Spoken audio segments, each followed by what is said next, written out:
One of the challenges now in managing men with prostate cancer is selection of the initial treatment and selection of subsequent treatments.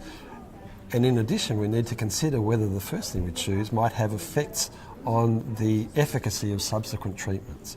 Broadly speaking, we divide prostate cancer into what we call hormone sensitive and castration resistant.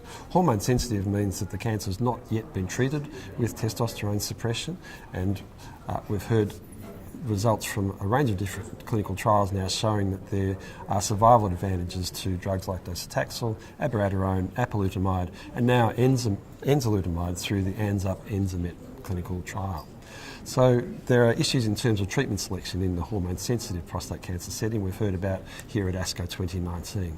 For men with castration-resistant prostate cancer, this is where the cancer is growing despite having had previous testosterone suppression.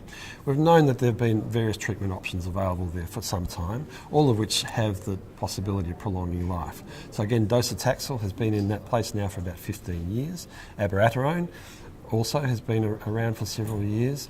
Enzalutamide has also been around for several years, and these drugs are more widely available for that indication in many regions of the world.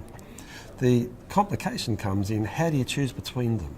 And for many regions it really comes down to what's available and what's reimbursed. So most of these drugs are available in the United States, but in Australia, for example, we have restrictions on which drugs we can use and when. Similarly in the UK, Europe and Asia there are other restrictions.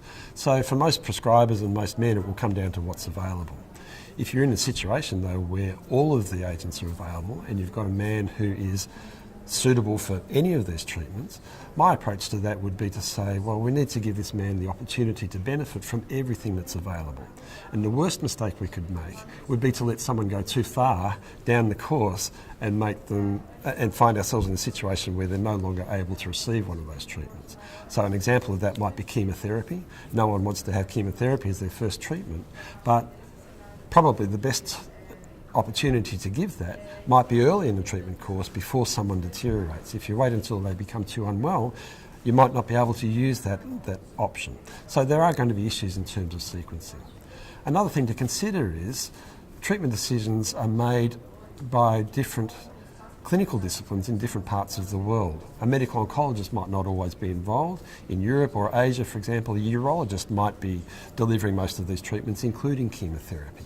So we need to make sure that these men are always discussed at a multidisciplinary meeting where we have representatives of all the medical disciplines, plus nursing and allied health support and all the other things that can help men with the disease, so that an informed discussion can be had and a man can be presented with all of the options so that he can make a decision about what's best for him.